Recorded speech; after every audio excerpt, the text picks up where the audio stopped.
Based on Mr. Hawkins' testimony, you'd kind of think that the federal government is the primary one responsible for preventing disasters and making sure that everything goes well afterwards. I think it has it completely backwards. I think the hierarchy is a local response first, supported by the state, and the federal government really comes in. It does provide funding after the fact. And one of the reasons we're holding these hearings is we're going to be asked to probably spend billions that never should have been required to be spent had the state and local officials done their job. You know, I started out with Tom McClintock's op-ed there where he talks about California prior to the 1800s, on average burning about 4.5 million acres, had reduced at 250,000 acres by the year 2000. Now it's back up there almost as high as it was prior to the 1800s. So again, I want to focus on the before and the during. Probably won't talk a whole lot about the after. That's probably for a different hearing. But, you know, both chiefs, I don't think even in your written testimony you really addressed the fact that the reservoirs weren't filled, that the brush and the combustibles weren't managed, weren't taken care of. So, we'll start with you, Chief Butler. Can you talk, what do you know about what happened with the reservoirs and why you didn't have, proper water resources? Excellent question. Make sure is your mic on? Sorry about that. Excellent question. In my experience, being an incident commander, anytime there is a water infrastructure issue, the first and foremost thing I do is ensure that the systems that I'm going to be in charge of are operating, number one. That involves engaged with all the department agencies involved in the city. I've had incidents where water mains were going to be shut off. And my expectation was to city government as an incident commander is that if you're going to shut it off, you shall have 15 water trucks standing by. And then that shut off will not last more than 36 hours. So the infrastructure will amplify the issues. Weaknesses will amplify the issues. But let's talk specifically. In Palisades, there were two reservoirs. They were both empty, correct? And they were empty for how long? The San Ynez Reservoir was empty, I believe, for about 11 months. And That the one that they were repairing the cover? The cover on it was being repaired, and it was one of the primary helicopter filling reservoirs that we use in the city.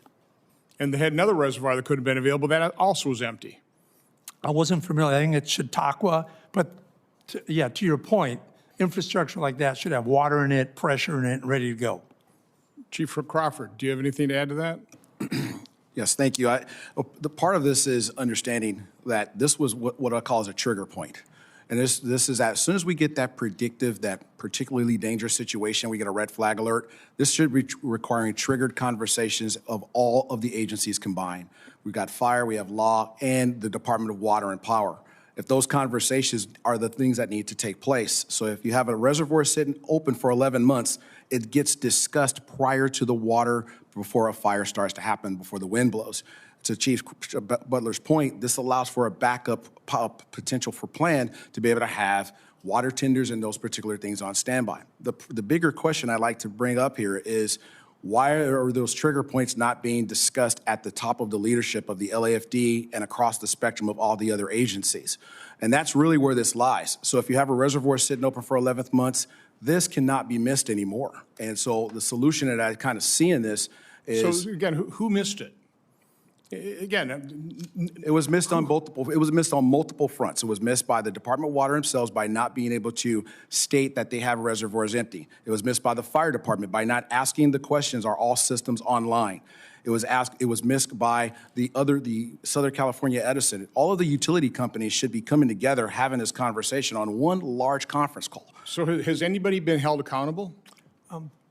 To my knowledge, names been named. So, it was your responsibility to make sure that reservoir was filled up. It was your responsibility to make sure that the Lockman fire was put out, and you didn't pull fire. I mean, who pulled the fire crews from the Lockman fire? It wasn't the crews themselves, right? They were ordered away from that fire, correct? So, to finish that portion of the question is, yes, they were pulled away from the fire. They were ordered to roll their hoses up. And who pulled them away? So there was a battalion chief in charge. It was And who's Mario. that? His name is Mario Garcia. Chief Garcia, the question I'd like to add or to bring up as a bigger point is for a battalion chief with his experience level to say to roll up the hose and leave, the bigger question is this is a leadership failure that goes all the way to the top, not just at Chief Garcia's feet. So there should be a question is that if I'm with Chief Butler and he's my superior, I am letting him know what my actions are. And So do we know where the buck stops on that one? we do not know. We do not know where the buck stops So totally, but why don't we know? we have to ask those right questions exactly. Who is on duty and who is that superior officer of Chief Garcia, and then the superior officer of that goes above that. That's where the buck stops because you need to have those people. So has anybody been fired? Has anybody been held accountable? Has anybody resigned from this? No. Chief Butler? To your point, I think that's one of my closing pieces, is that you can't have a disaster, the most costliest in history of the world of scale like this, and not anybody get fired. My expectation is when I take command, that I'll be relieved of command if something were to go wrong. So after action reports were doctored, correct? That's correct. Do we know who doctored them? Do we know who directed the fact that they pulled out information that wasn't particularly flattering for political leaders? The record shows that the department staff internally had created their own preferred narrative. And so I believe a committee like this can go forward and say, okay, we want to know who specifically was So involved. the reasons I'm asking these questions, not necessarily that you have the answers. The reason I'm asking these questions is these are the questions we will be asking and that we will be demanding answers to. Because I think the people of California, the Palisades, and even I want to talk about the Eden fire next. I'm running out of time. They need to understand this, and because I think you both made very important points for testimony that if you don't have an honest after-action report, the failures will continue. And there will be more disasters and more lives lost, more property damage and stuff. So again, these are the kinds of questions this investigation has to get to the bottom of.